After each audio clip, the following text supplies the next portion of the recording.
Hello everybody.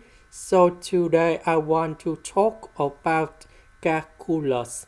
The topic that is about differential equations. So now I want to show you how to answer. I will put the x go to the right. This one go to the left.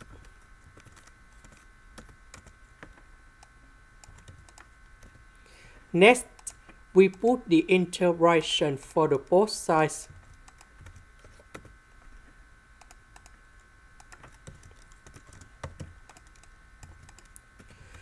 So the integration of this one, we have Ln of the absolute value of 1 plus y.